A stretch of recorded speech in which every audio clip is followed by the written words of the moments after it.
G'day and welcome back to the channel. Today we have the Gatekeeper. Now I've almost finished the build here and I did this over the break while I had the most of the life hack videos coming out over the holidays, and here she is. Now I haven't done all the panels, I've cut them out, put them on. One of them's being painted, it's over there drying. 1 second. Yep. But I have come across a few things with this build that could have been done better. There was some perspective things. If we go all the way back, let me get this on this camera here. If we go all the way back to the beginning, it would have been really handy right from the start to have this with front or rear, and to have this more as a clearer picture as to which hand this rail was. You know, once you get going, everything sort of falls together, but that's something I would say. Do pay very close attention to the different lengths of the screws there. Apart from that, the manual could do with an update on a few other things, but you know, I was able to get here. That's not really been the issue. But there are one or two things I'd like to touch on. First, a positive point. The anti-roll bar, which you'll notice is not on. Now this is a very nice roll bar, as you can see here. It does have plastic links, but a metal bar goes down here and here and provides the torsion on it, or the spring strength.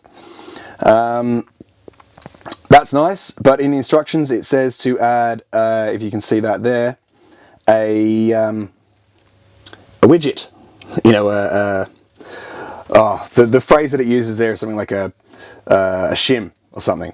Now, it doesn't actually mention how big the shim is, and I found that there was a bit of lateral movement on the chassis with the whole bar of about 1 millimeter each way, so you probably want to go for the 2 mil, just a point there. Otherwise, that's quite nice. It would be nice to see metal links here. You can get very cheap aluminium links to replace them, so maybe I'll do that in the future. Once this has a more powerful motor, that'll be an issue I'll have to come back to. That's the reason it's not in at the moment. It's just running a 55 turn brush, so it's all torque, no speed. Literally has a max speed of a few kilometers an hour at the moment, so you know, like 5 or something, or 6. So yeah, not an issue right now, but nice little part, couple of points there. The drive shafts. These are quite fiddly and have an aluminium main shaft. Now, I think that's probably a missed opportunity for having a stainless steel. I know it'll be slightly more expensive maybe, but you know, it's a weight thing and it would be a good opportunity to keep that weight down. I have replaced these with aftermarket steel shafts,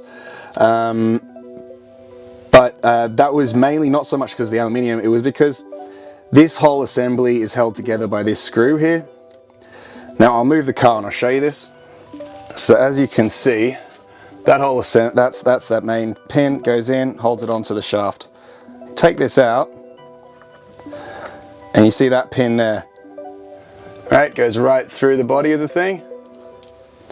Now if that pin falls free, the whole thing falls apart. Now that's only a pain when you're using this sort of open-ended lock. There is another type of lock that comes with it, and that snaps on and is much better. So that's one thing there. The other thing with the drive shafts, I'll have to quickly just clean this up and come back and show you. In fact, that might take me more than a minute. So to assemble it, you put that in there, and you bring that over the top, and then you drop this pin in. And you'd have to do this like on the side of the track if you had a shaft problem or took that out for some reason. And you could lose it pretty easily. Put that in there, grab that, and sink that home. So that's that. Now you see it comes with one longer rear shaft and a shorter front shaft. That's because of the extended chassis length, I imagine. Now let's move on to the body. first things first, we'll just have a quick look at the chassis here. Now you'll see there's some scrapes and marks on it, as you can see there. I've been out and about already, and we're going to check out those sequences in a bit. It doesn't actually mention that it's a 3-point at the front, but it is a 3-point at the front. And you will notice that there is, if you look here, there is a little black washer, and here there isn't. Now if I try to manipulate that and that, you'll see the difference. Now there was one in both, but this one broke. It was on the way out when I put it on, unfortunately, and so that's that. But yeah, so there's a I have to put another one in there, and that's kind of the situation all around. They're not the tightest balls. They're balls in the link. So yeah. What else is going on with the chassis? Actually, while we're down here, let's have a look here. Now you can see there are big gaping holes here, here, here, here, and here. And that's kind of an issue for me, not for most people. But it's an issue for me because it's going to end up with dirt being all up inside the body and needing a whole lot of cleaning, and with dirt getting all up in here, and just, you know, it's nice to have a kind of attempt to separate the two. So that's where, when you're lifting this body, you've also got to sort of lift it over the chassis rails, the guards that come outside. So that's where these kind of things come in. And trying to, you know, stop that. This is just the prototype early stuff. I think I'm going to move this to the back, make a tray to mount the radio receiver, and possibly an iNav based FC for rover stuff, if that goes down in the future, for automated autonomous rover stuff. Yeah, now the astute will notice something at the back here with the shocks. The shocks are another point I want to talk about, actually, because they're extraordinarily fiddly to do if you just want to sort of swap the points. And this one fell out earlier, and I put it out backwards, because I was moving them around. So I'll have to swap that around. Now, the body as well, like the body cowling and stopping mud coming in. So that's quite tight, that fit over there. And the routing of the wires is a bit odd. The fact that they want you to put a receiver just where like water's going to go right up into it, you want to be good at your waterproofing, or you're going to have troubles. And there is this, I've noticed on all of the wheels, a bit of in and out, not quite the perfect fit with that. So yeah. Now under here there is a big gap where water, if you run through a puddle quite fast, water's going to get splashed up, hit this guard, hit here, and go up and in. And really this is just about keeping the worst of that mud and slush out. So I'm going to be adding a piece of another piece of inner tube, just probably hot glued under here, and go and hot glue it to there. And you might notice at the front, in front of the ESC, that there is a piece of inner tube here. Now that is protecting it from front splash. I'm probably going to fold that over this way or something like that. I'm not sure at this point. Up here I'm tempted to put a servo with a winch to come out the front, and that should be fine with opening it up. This is one of the things about, like, you know, adapting and modifying this particular body, is that you've got to deal with this hinged mechanism that comes up and over. Now, this thing. Let's get to this thing. 1 second and I will come back. As you can see here, I have the main gearing open. Now, this cover goes on like this, and the drive shaft comes out and goes into this space here. Now let me zoom in. Okay, finally. So I hope you can see that there. It may not be possible to see it. Can you see the rub marks on that surface? That's from the drive shaft. The factory drive shaft rubs here. Now I don't know if I've done something wrong and I'm a bit of a buffhead. That's quite possible. I can be a bit of a buffhead, but I can't seem to get that to fit a drive shaft and the cowling at the same time without rubbing. I haven't heard anyone else say anything about this at all, so please comment down below or point it out to someone who's built one and knows what the hell they're doing, or thinks they do, and they can tell me better. I can't figure that out. What I'm going to have to do is protect it from the splash from the bottom by some sort of system like this, and maybe, because this is right up against here, there's like a gnat's dick worth of space there, and so I might just have to remove this plastic here and let the drive shaft spin, well, because it's covered.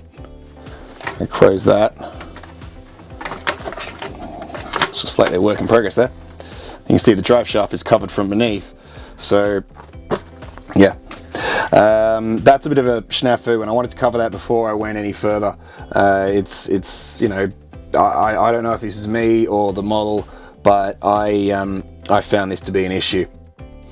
Actually, let's have a close look at this drive shaft thing. I'll pull this motor out and pull this inner tube stuff off, and I'll show you exactly what I'm talking about. Okay, so here she is, and oops, I forgot to unplug that bit.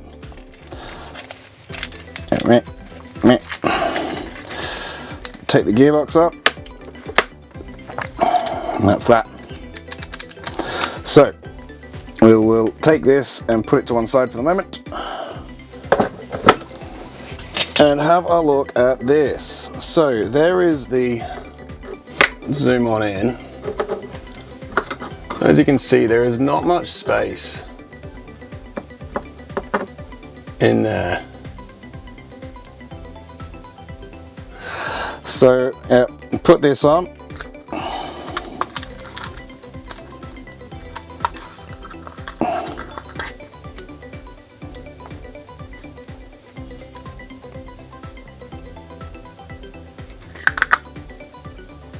Could that be rubbing there? Yep, it is. What the frick, guys? Oh my god. Okay, come on. This is a bit shoddy. That is rubbing. This is rubbing here. Oh, okay. No focus. So, that round surface on this gear is rubbing right in there. And I hope you can see that. That mark, that's from that gear. So that's not very good. They tell you to put this on here like here. They don't provide a pinion gear, and then they're like, oh yeah, sick mate, no worries, we won't give you enough room in the frickin' cowling. Good shit. Top stuff, guys. Love it. Still, I reckon my motor can make enough space in there, so I'll allow the motor to do its work. The only problem is that kicks the entire thing over. Oh my god. Because you guys couldn't be bothered to just design this with enough clearance for most common frickin' gear sizes. And you instruct people to put it on like this. I'm going to have to put a spacer on there or something so that... Well, actually I can't do that. No, I'm going to have to take some of the plastic off one of these. These plastic bits that go into this gear, so I can sink that deep enough to push this gear back a bit, give enough room for this to close it on properly, and hope that that will fix my problem. Because the idiot who designed this particular box couldn't give enough space this way, and a big enough hole maybe. Like,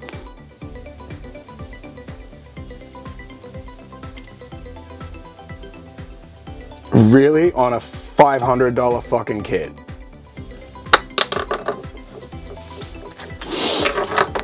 And that's why, you know, you get the honest truth from me, because I pay for this crap, and if I'm getting crap, I'm going to tell you I think it's crap. Most of the thing's pretty good. Like, actually, I'm being pretty harsh right now, but that is a letdown. You shouldn't have that kind of problem. And, you know, not everyone's going to have the nous to figure out that they've got to get another millimeter worth of bloody space. But it's all might not make any bloody difference, because... But anyway, here we go. I've got to disassemble it and modify it to get it to work like stated by factory. So that, to me, is not good enough. Yeah? Not good enough.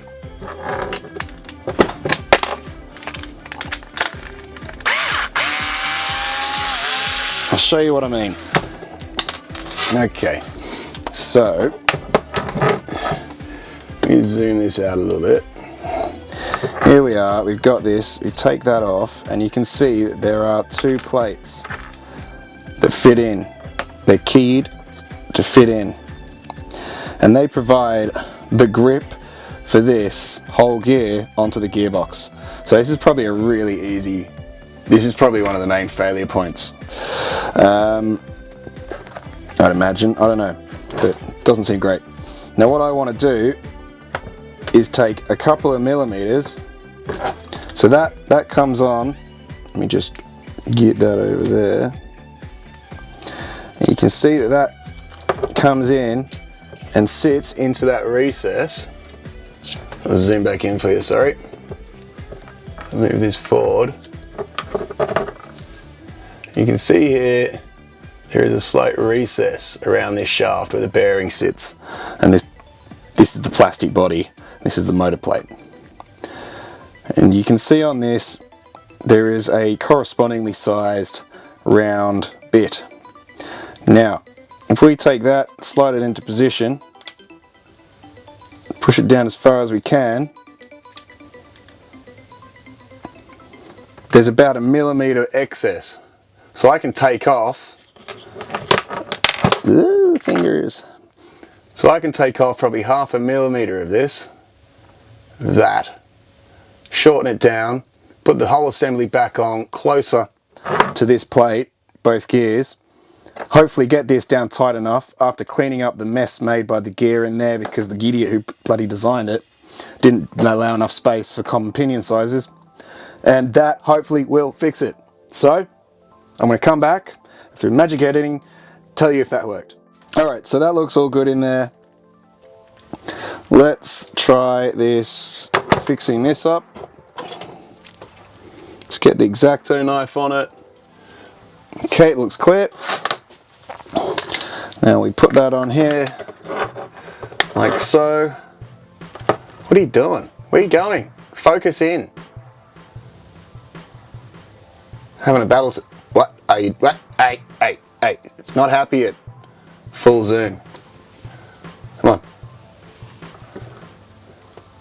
Alright, so there you go. It looks nice and tight. So we'll do these 2 points up. So that's touching. So that's the aftermarket shaft, and it is touching. So what we're going to do is zoom back out, undo that.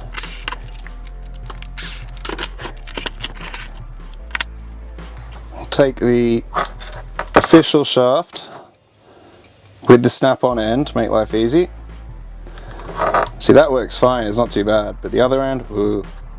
And then we got to line up our holes, drop our pin in. I said, line up our holes, drop our pin in.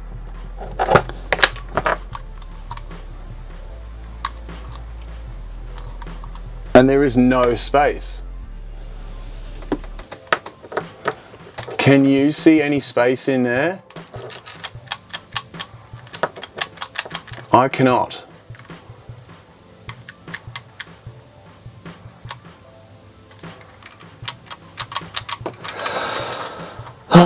Right, anyway, let's give this a bit of a spin, see what happens.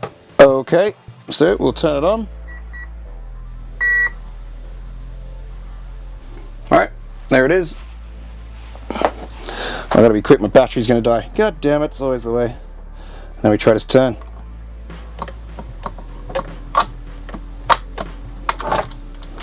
Yep, it's locked. So I just quickly put it back to plugged it all back in to see if it would work at all, and it's not spinning at all with the drive shaft off. So actually it's not that drive shaft that's the problem, it's this case. So let's just whip this case off.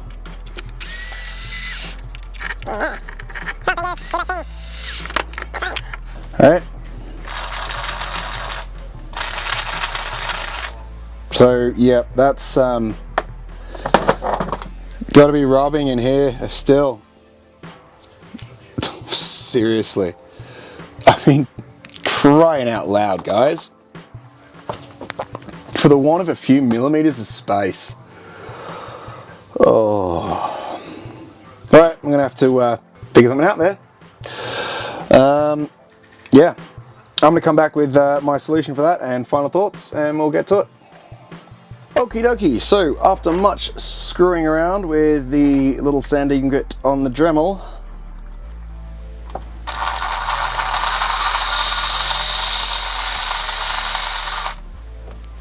excellent. That is finally not touching. Still pretty unimpressed that they couldn't have just, you know, made this a slightly wider dome to fit more pinions, you know? Anyway, I'm going to throw this back together, and then we'll get on to those final thoughts finally.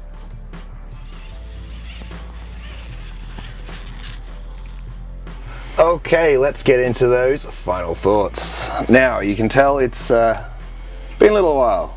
I've done some stuff. I have rearranged the inside. Battery, please don't. I've rearranged the inside, as you can see.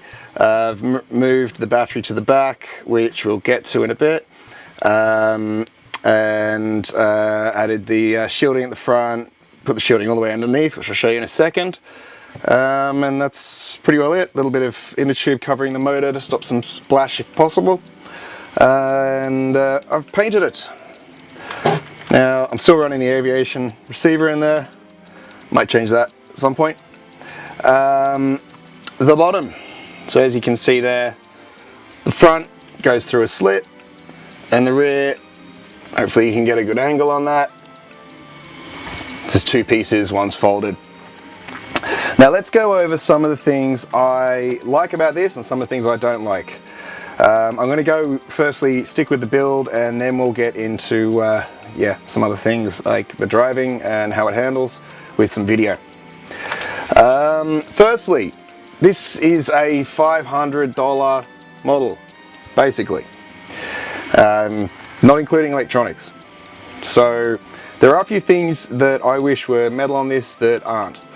To start with, these should be metal.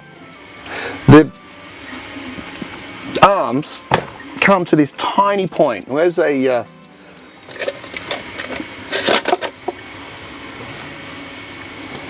screw it, I'll have to go old school.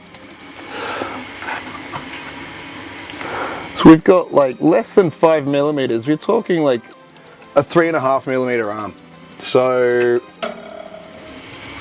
yes, the ruler says it all. Not good enough. Now, as you can see, the screws that it's come with definitely have started to get some rust. I'm gonna have to go over, grease all those.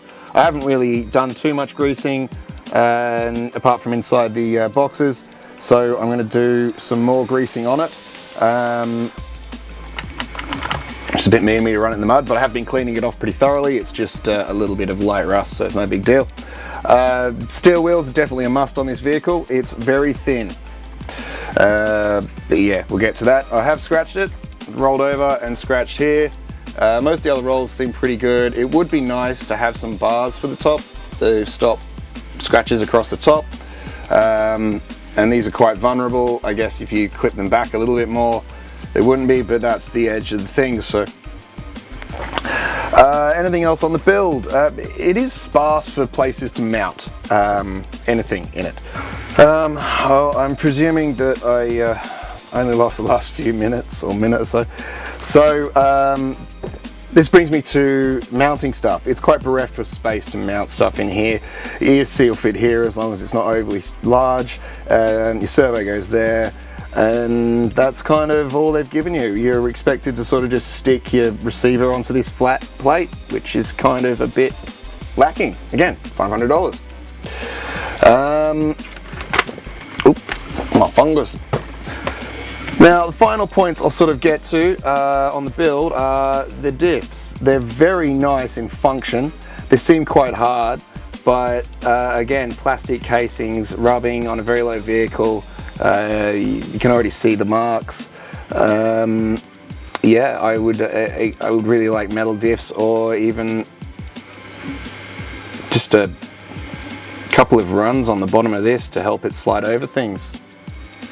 That'd be nice. Also all plastic turnbuckles. All plastic turnbuckles. Could you not get a set of aluminium turnbuckles to put in the kit? I mean, for crying out loud. Yeah, it's just a few things that need to be thought out a bit better. And of course, the box and the space for the pinion gear. What was it that? Anyway, let's get into the field, do a little talk about the handling of the vehicle and how it performs. That side of things, I've actually been fairly impressed, so let's hop into it.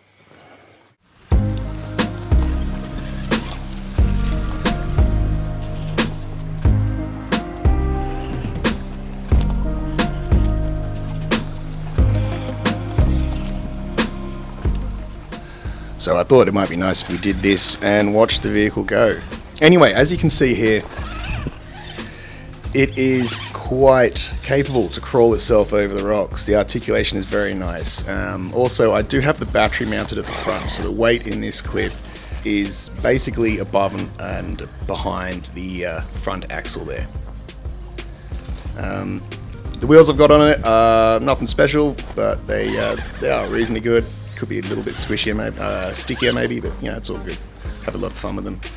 As I was saying though, you know, the clearance on the bottom there, the bottom of this truck is going to get a lot of scratches, and I would recommend, you know, portal axles are probably a must. Steel wheels if you're going for portal axles as well, because of the extra height and thinness of the vehicle.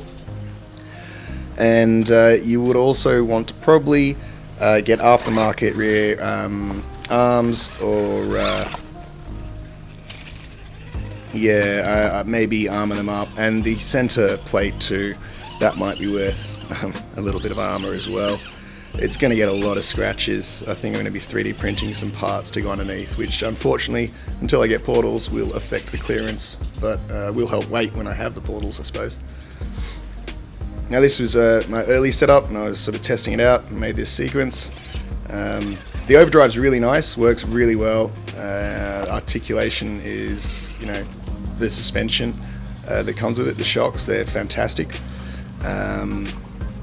You know, really nice functioning shock. I've had no leaks from them at all. I would say that, like, maybe the back set could be 5%, 10% harder, and that's really going to show up in the next clip coming up soon. But it is a lovely crawler, very capable, and great steering angle. So here we are. It's obviously had a bit more work put into it. The weight is now much more centered. I would say slightly forward of center. Please excuse my bad driving just there. Now I'm not running the rear sway bar, you may have noticed, and that's because I'm not really going at any speed. Here I'm just going to demonstrate that articulation with a couple of putting the wheels in some awkward spots, because I thought I was going the right way, but I wasn't, and ended up showing the articulation really nice. Now that rear sway bar, now that'd be a must if you were running a powerful, you know, brushless setup, but I am not here. I'm just running a 55 turn brush setup. Probably will go to brushless in the future and may go back to the sway bar.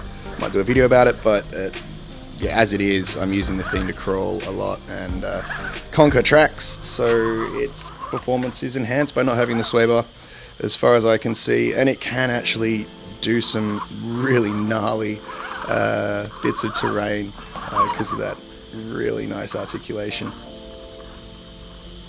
You can see there's going to be a lot of scratching, and there's going to have to be some you know, replacement parts that you probably wouldn't replace on another vehicle. so soon at least. I've got parts still running on that HG602 that I came from factory. Not many, but there's some. A lot has been changed over, that's for sure. Now here's that lovely crawl, and you can see the front just pops it up, yep, pulls that over. It's really nice. Crawls like a beaut. At the weight, you can tell the back suspension's a lot more squashed and it's carrying more weight in the back, which the stock springs just aren't able to handle. If you wanted to put anything in that rear box or a rear battery, like a large battery, because I'm only running that dual 2S lithium ion, so 100 and some grams, you'd have some weight issues, and you'd have to change those rear shocks. There wouldn't be a question about it. Now here's a little extra clip. There's an adventure in the fern forest for you. Anyway, while we're doing this, you'll get to have a look at that lovely steering lock. It has a fantastic lock. I think it's one of the best of any vehicle I've had. It's not really like a totally born and dedicated rock crawler. It's more of like, I don't know, a hybrid truck this, but you can sort of convert it to however you want, set it up however you want, which is really cool. Do I think you should buy this truck? It has got a number of good points. I do really enjoy driving it. The build was good. I've done a few builds though. If you were a new builder, it would probably confuse you a lot, at least at the beginning, and maybe frustrate you a little. And if you got to that problem with the gearbox and the cowling on the pinion gear rubbing, if you had that, that would drive you up the wall, probably, unless you're a clever cookie. So I wouldn't say this is for beginners. Experienced builders, yeah. Do I think I should have bought like an SCX3 or something like that for a little bit more money? I'm actually quite happy with this. It's gonna fit the role I want it to and perform very well as far as I can see. We'll see about the longevity of the parts, the gear, the steel gearings and whatnot supplied with it, and the plastic stuff. We'll see how that goes. You do have to supply your own pinion gear too, so unless you got some of those around and a little bit of understanding of them, it's going to be a bit of a pain.